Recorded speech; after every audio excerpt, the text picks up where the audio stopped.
Reading Myanmar, Vowels Lesson 25.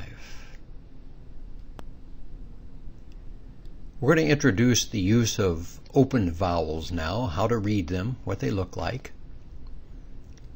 There are, in the Myanmar language, several symbols used to create an open vowel. That's a vowel that forms its own syllable and is not associated with any consonant. Think about the word in English, Ohio.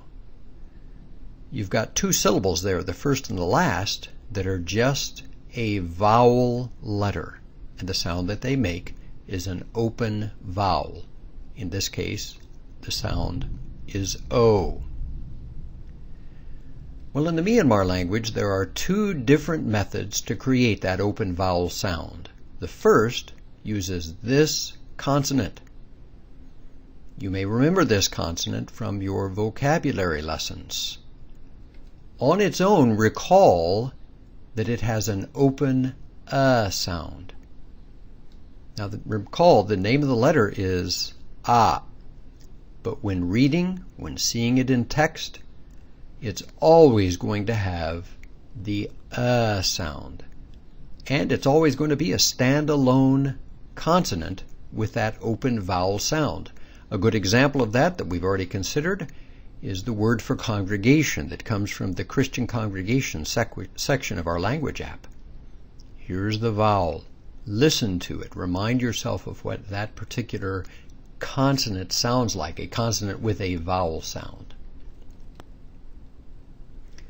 So now one method of creating other open vowel sounds is to use this consonant and add vowel symbols, the ones that you've already learned. The consonant will now be silent, leaving only the vowel symbols to pronounce. So let's consider some examples of that. A, E, O, U, I,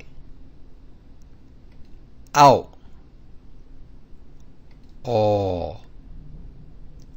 So you see, we've created that open vowel sound, pretty much all the vowels you have in English with a couple of additionals, by using this consonant and surrounding it using the existing vowel symbols that you've already learned.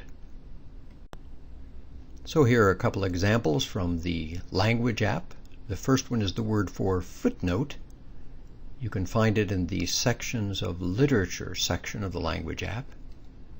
You'll notice that quite often this open vowel sound is used at the beginning of words.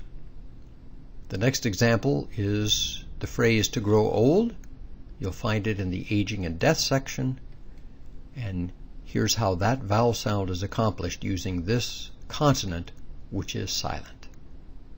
And that finishes this introductory lesson.